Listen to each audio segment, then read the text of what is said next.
আসসালামু আলাইকুম। আমাদের মোবাইল ফোনে ইমো অ্যাকাউন্ট রয়েছে।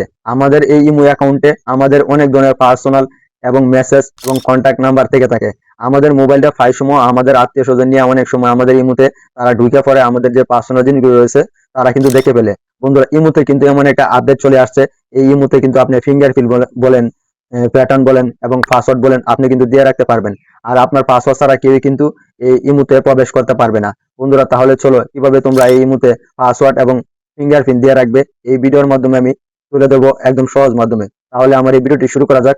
আমাকে উৎসাহিত করার জন্য ভিডিওটিতে একটা লাইক করে দেন, আর এই ধরনের ইনফরমেশন প্রতিদিন ভিডিও পেতে চ্যানেলটা সাবস্ক্রাইব করে দেন। বন্ধুরা, আপনারা আমার মোবাইল স্ক্রিনে লক্ষ্য করেন। আমি ইতিমধ্যে আমার যে ইমোটা রয়েছে, আমি এখানে কিন্তু আমার ইমোতে কিন্তু ফিঙ্গারপ্রিন্ট এবং পাসওয়ার্ড কিন্তু প্যাটার্ন কিন্তু দিয়ে রাখছি। দেখেন, আমি এখন যদি পাসওয়ার্ডটা দেই, পাসওয়ার্ডটা দেওয়ার পরবর্তী কিন্তু আমার এই ইমোতে ঢুকতে পারবে। বন্ধুরা, তাহলে চলো কিভাবে তোমরা এই ইমোতে পাসওয়ার্ড তোমরা ফিঙ্গারপ্রিন্টে দেবে। তোমাদের ইমোতে আসার পরবর্তীতে বাম সাইডে একদম দেখতে পারবে এখানে যে মানুষের মতন একটা আইকন রয়েছে। তারপর এখানে বেশ কিছু অপশন শো করবে। দ্বিতীয় যে অপশনটা রয়েছে সিকিউরিটি অ্যান্ড প্রাইভেসি, তোমরা এখান থেকে ভালো করে দেখে নেবে। এই সিকিউরিটি অ্যান্ড প্রাইভেসিতে তোমরা এখানে ক্লিক করবে। এখানে আসার পরবর্তীতে এরকম বেশ কিছু অপশন শো করবে।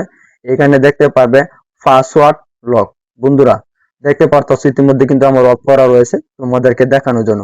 এই পাসওয়ার্ড লকে ক্লিক করবে। তারপর এখানে আসার পরবর্তীতে এনাবেল দেখাবে।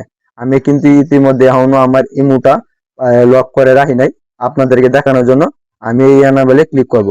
তারপর এনাবেলে ক্লিক করার পরবর্তীতে তোমরা এখানে 4 সংখ্যার একটা পাসওয়ার্ড দিয়ে নিবে। কেমন যে পারো 4 সংখ্যার মনে রাখতে হবে।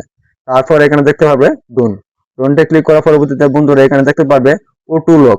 বন্ধুরা, এই ওটু লকে এই কাজটা কি, যেমন তোমরা এই ওটু লকে এখানে ক্লিক দিয়া এখান থেকে টাইমটা নির্ধারণ করে নিতে পারবে কত সময় পরে পরে তোমাদের ইমোটা পাসওয়ার্ড হয়ে যাবে এবং ফিঙ্গারপ্রিন্ট দিয়ে খুলতে হবে। আমি এইখান থেকে এভরি টাইম দিয়ে রাখতেছি, যে কোনো সময় আমি ইমো থেকে বার হইলি তাতে আমার ইমোটা লক হয়ে যায়।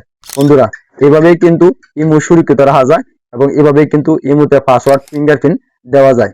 বন্ধুরা, এই ছিল মূলত ভিডিও। যদি ভিডিও থেকে বিন্দুর মাত্র উপকৃত হয়ে থাকেন, এই ভিডিওতে লাইক দেন, আর চ্যানেলে নতুন দর্শক হয়ে থাকলে চ্যানেলটি এখনই সাবস্ক্রাইব করে দেন, আর কমেন্টে আপনারা জানিয়ে দেন কেমন হয়েছে।